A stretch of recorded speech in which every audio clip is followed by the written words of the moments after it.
What's up, everyone? Welcome to This Day in Philly Sports History for February 16th, 2024. I'm your host, Jim Montgomery.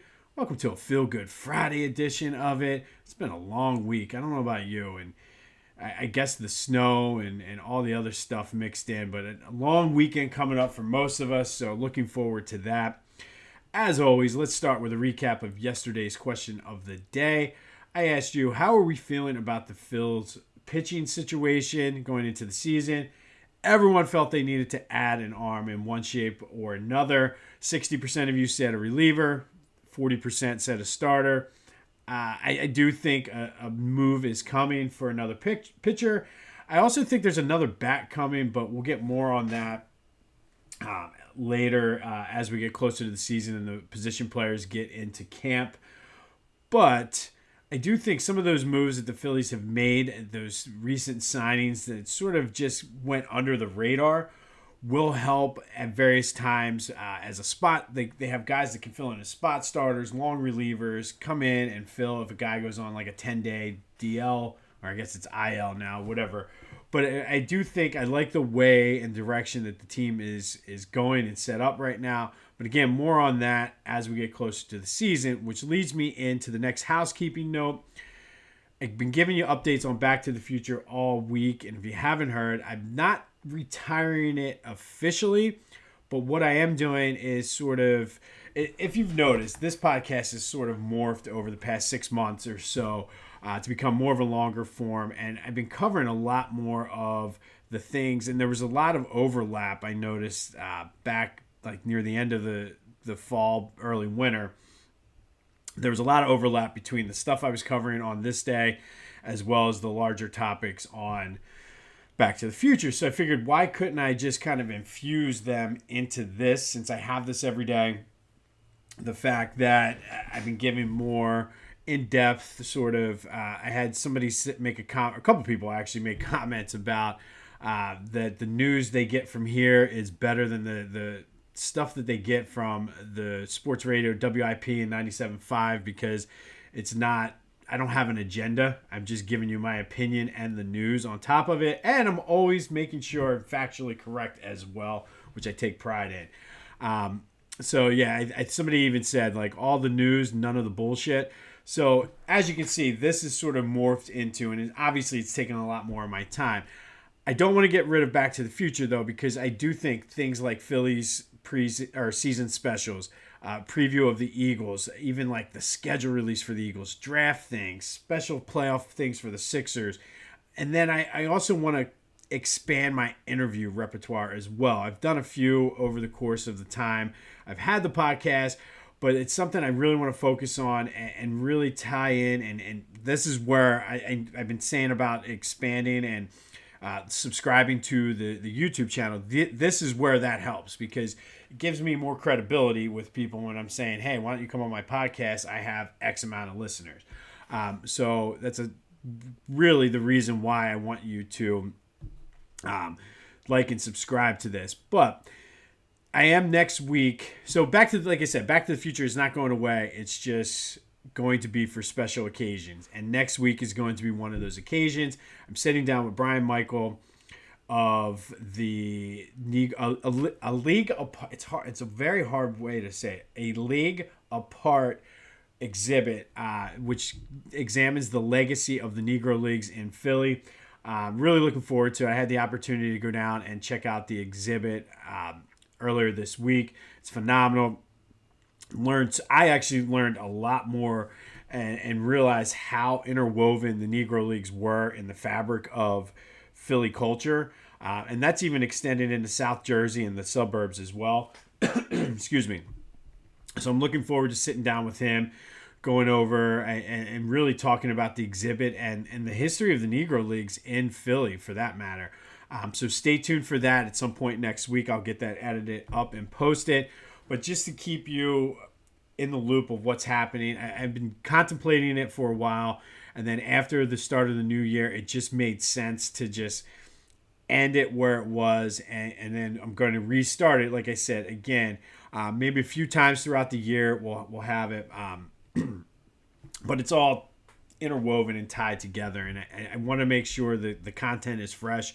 We're not rehashing it. So that was part of my rationale. But again, thank you for all your support. I couldn't have done it without you.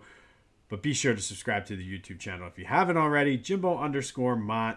And also, buy your Girl Scout cookies from Ella. Everything you need is in the link in the description.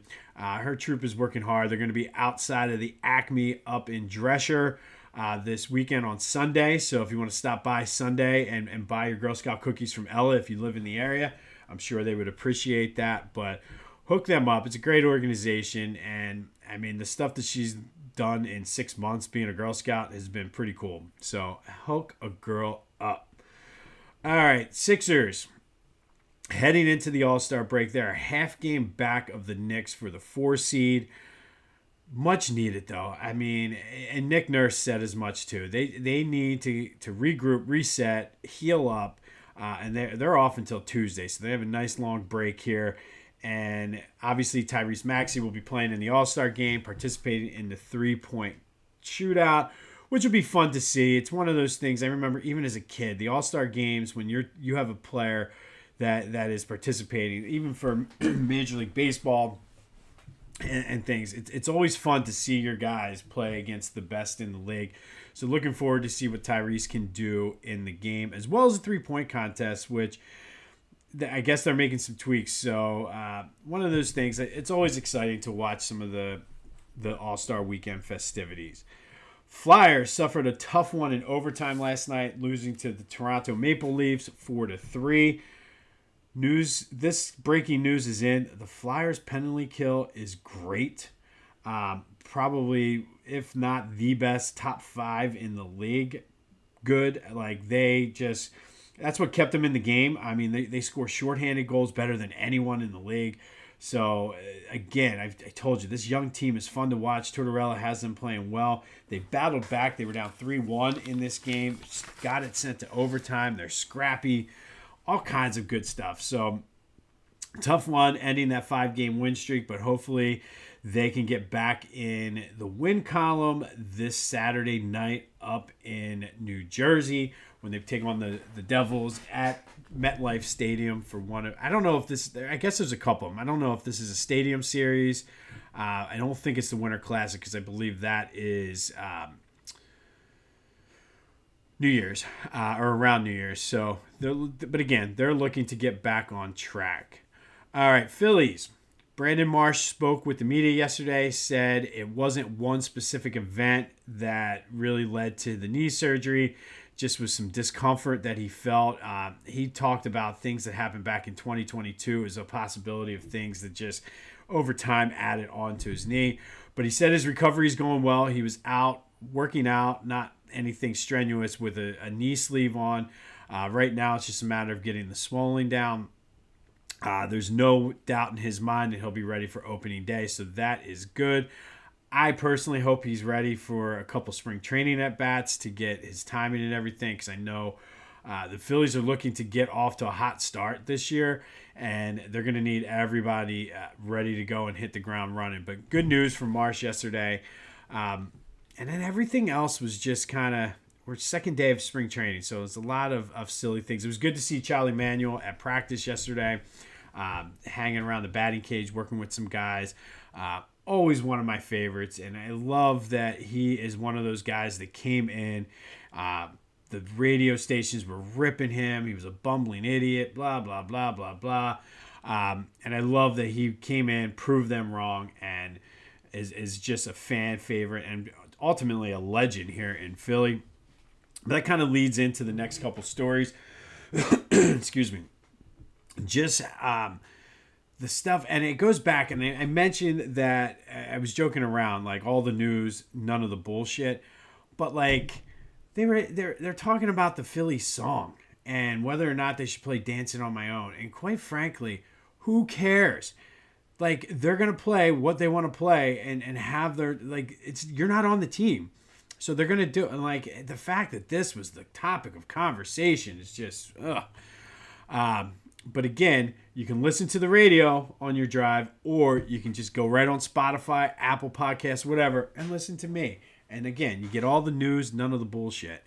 I will say 97.5 had a poll up, and it is something that I thought was interesting and really got me thinking a little bit. But they were asking do we take our sports teams too seriously here in Philly? And I think that's a great question. And I don't think it's necessarily just Philly. I think it's more of a Northeast thing. But I think we probably do take them more serious than what we do or should. But at the same time, man, real life is tough sometimes. So you want to have that way. Some people watch reality TV. Some people read. Some people do side projects, have hobbies, whatever.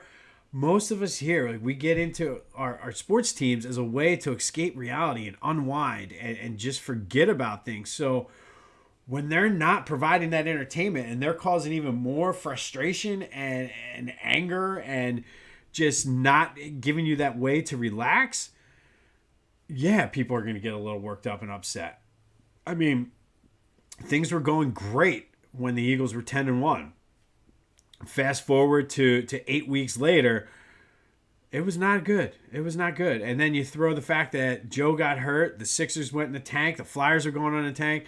And yeah, it gets a little nerve-wracking because what are you going to do? Like, if you constantly, you go to a friend to kind of feel better and vent, and then your friend's not listening to you, your friend's a dick, you need that outlet. So I do think sometimes we do take it too serious, but I think it's because that's more of our hobby. But I'd be curious to know what you think. This is not the question of the day. It's a bonus question of the day. 267-495-8531. Do we put too much stock and energy and take our teams too serious? And I know there's people out there that take reality TV way too serious. People getting mad at the Real Housewives for what they're doing and things like that. So let me know what you think. 267-495-8531. But I thought that was a very thought-provoking question or comment. So kudos to 97.5 for that. Much better than, what should the Phillies song be? Nobody cares. But back to the Phillies. We do have a question of the day revolved around them. And what are realistic expectations? There was a lot of talk yesterday on both the news I watched Channel 10, so John Clark, as well as the radio stations as well. But what are realistic expectations? I heard people saying that putting World Series expectations on this team is too much, and I don't necessarily agree with that. I think this is a World Series or bust team, but maybe my expectations are too high. So let me know. That is the question. What are realistic expectations for this team? World Series or bust, back into the playoffs, maybe win a round or two, or just no expectations whatsoever. Just go out there and enjoy it. Or do you think they're not even a playoff team? That's the thing. It's do you have high, medium, low, or no expectations?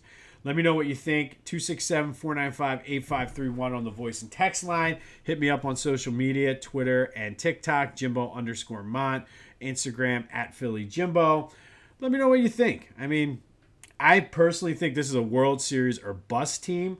I think, and I'll get more into it once we get closer to the season and I see what's going on. But I mean, I think the fact that you have everybody healthy from one of the best teams down in the second half of last year, I mean, there's no doubt in my mind that they should be battling with the Braves because they made a run at the Braves. It's just the Braves had such a big lead last year that it didn't matter. So let me know what you think about the Phillies' expectations this year.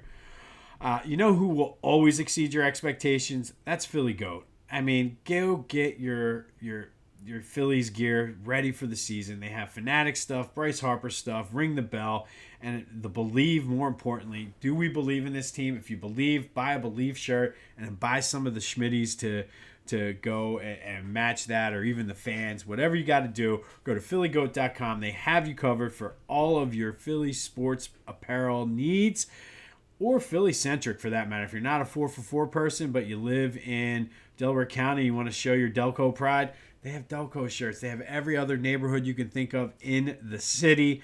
Some of the other ones from the burbs. Go check it out. phillygoat.com. Use the promo code Jim Montgomery at checkout for 10% off your order. phillygoat.com. Promo code Jim Montgomery at checkout. Get those shoes and believe. I'm telling you, they will always exceed your expectations. PhillyGoat.com, promo code Jim Montgomery for 10% off. All right, some Eagles news. And safety Eddie Jackson from the Bears was released. Has a good history with Vic Fangio. He was an all-pro under him. I mean, the questions were, the Eagles going to get him. I don't know. I mean, I'm kind of hesitant to pick up too many guys that were basically trash pile guys. So I don't know. We'll see. I mean, I don't necessarily think it hurts to have competition, but I mean, when it comes to linebacker and safety, I think we need some fresh guys with some talent. So that's on Howie, but just I saw more than one story on that, so I felt it was worth mentioning. The other big story was Nick Sirianni took the new coaches out to Geno's for a Philly-based, I forget what it was called, but basically for the ultimate Philly cheesesteak experience. And come on, dude. Why? Why Geno's? Like, what? I don't understand the fascination with Pat's and Geno's. I get that they're the birthplace, I guess, of where cheesesteak started, but they're terrible. The only time either one of them is good is at 2 a.m. when you're drunk.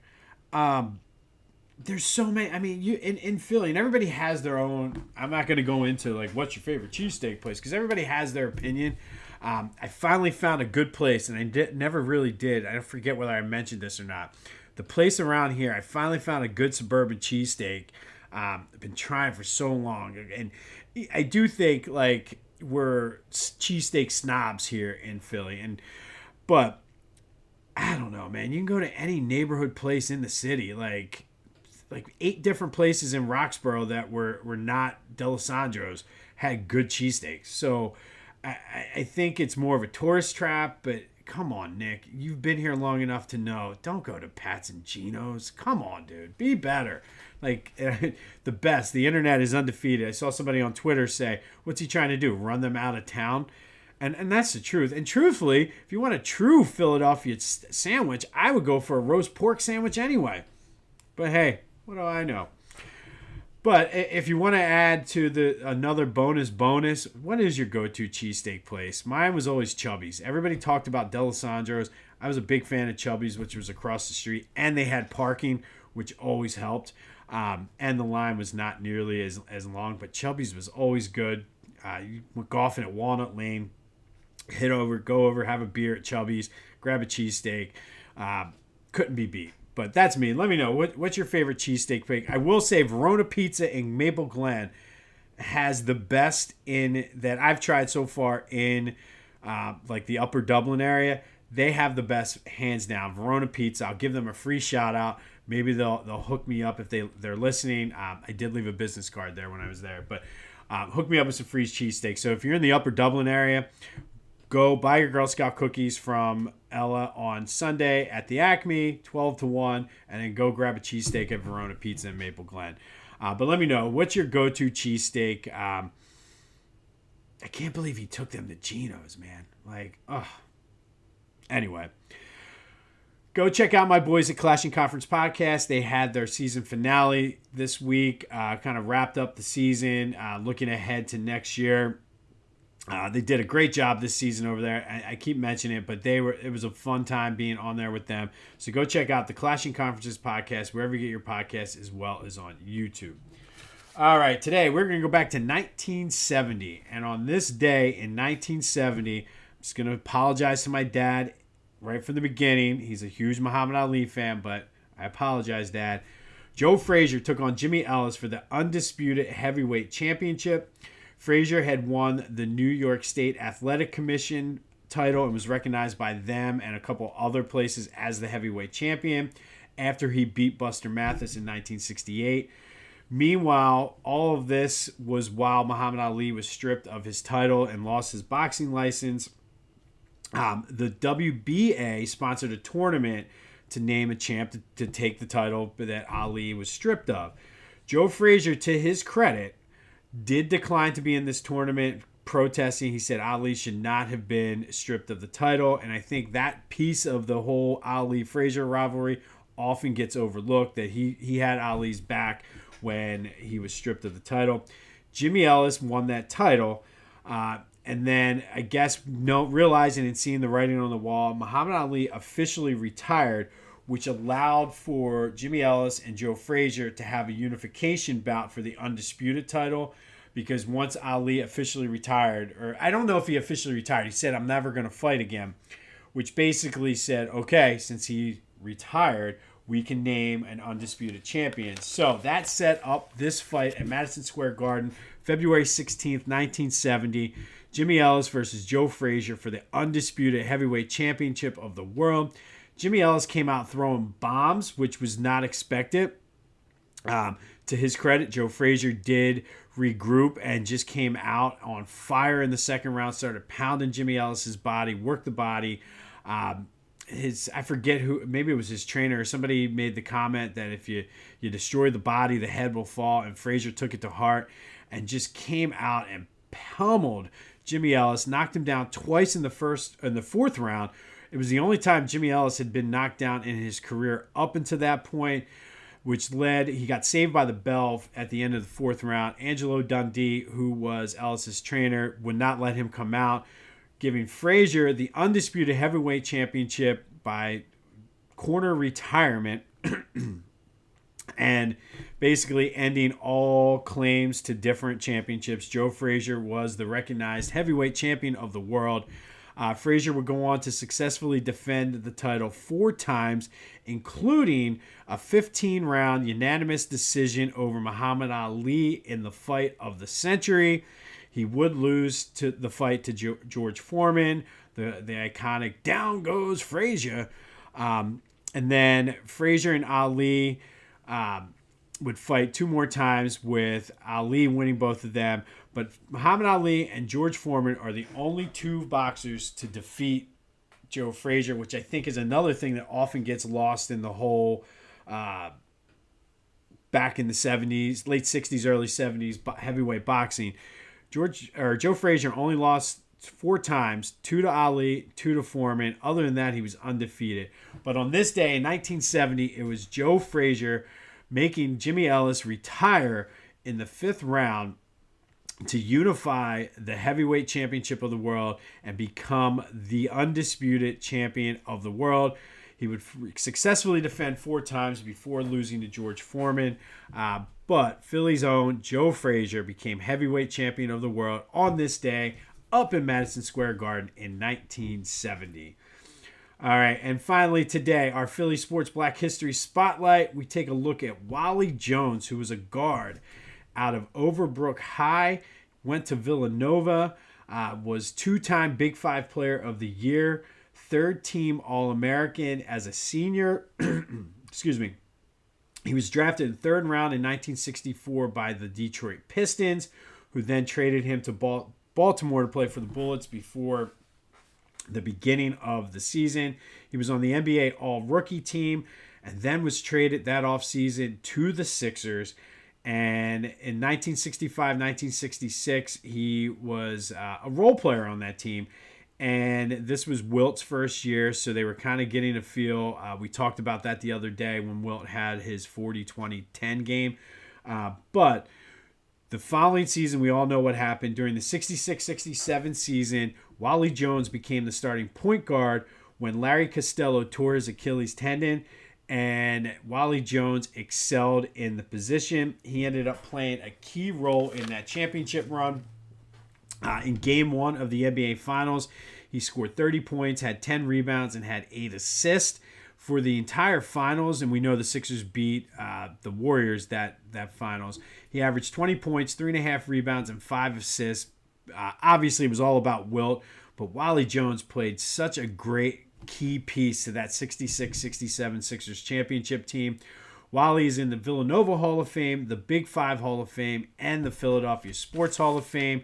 One of the unsung heroes. Everybody talks about Wilt and Billy Cunningham and those guys, but it was really Wali Jones played a pivotal role in the Sixers championship season, taking over in January. So he only played half the season as a starting point guard, but was a key piece to the 66-67 NBA championship. So today's Philly Sports Black History Spotlight is Wali Jones, guard out of Overbrook, Villanova, and an NBA champion with the Sixers.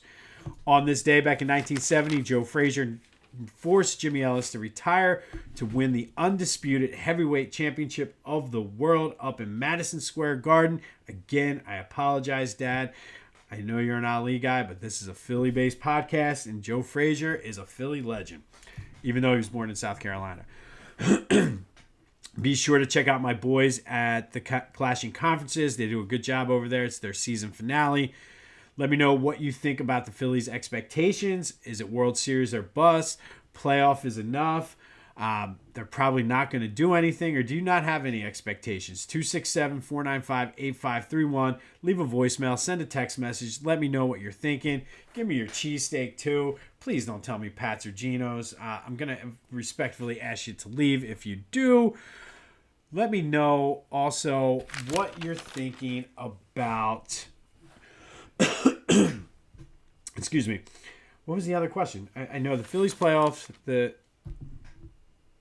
Do we take our sports too serious? Let me know what you think about that. I think it's an interesting question that is up for debate. I do think we take them too serious, but I think the reason why is because it's an escape from reality for us. And if you're getting more frustrated from your escape from reality than you are in your real life, that's an issue.